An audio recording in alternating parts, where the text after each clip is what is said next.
hello guys কি খবৰ আপোনালোক আশা কৰিছো সকলো ভালে আছে মই তৃষ্ণা দেশে আপোনালোকৰ স্বাগতম জনাইছো তো বলকচোন যাও আমি আজি কি ৰেচিপি লৈ আহিছো মই অলৰেডি পিয়াজ নহৰুখিনি গুছাই ললো ধুই লৈছো জলকীয়া দুটামান ধুইছো তাৰ পাছত নহৰু আদাখিনি মই পিছি ললো তো ভিডিওটো আপোনালোকে শেষলৈকে চাই থাকিব স্কিপ নকৰাকৈ আৰু মোৰ চেনেলটো সাবস্ক্ৰাইব কৰি দিবলৈ নাপাহৰিব তো চকচোন মই আজি গাহৰি মাংস আৰু তিলৰ লগত এটা ৰেচিপি আপোনালোকক শেয়াৰ কৰি আছো তো তিলটো মই অলপ গৰম কৰি লৈছো তিলটো গৰম কৰাৰ পাছত মিক্সিত মাৰি লম তাৰ পাছত মই পিয়াজ জলকীয়া কাটিলো কেৰাহী পাতি তেলটো ঢালি ললো তাৰ পাছত গাহৰি মাংসখিনি বইল কৰি বইলৰ পৰা উঠাই ললো তাৰ পাছত পিয়াজ ঢালি দিলো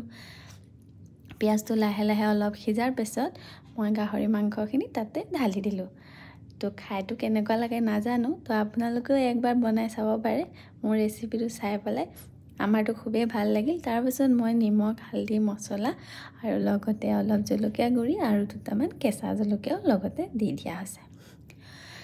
তো আপোনালোকে ভিডিওটো শেষলৈকে চাব স্কিপ নকৰাকৈ আৰু এটা কেনেকুৱা লাগিছে সুন্দৰকৈ কমেন্ট কৰি জনাবলৈ একদম নাপাহৰিব তো মই তিলখিনি লাহেকৈ ঢালি দিলো তো তাৰ পাছত অলপ লৰাই দিছো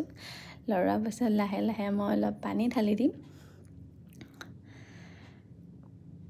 তো পানী ঢালি অলপ ঢাকি মই অলপ সিজিবৰ কাৰণে দিম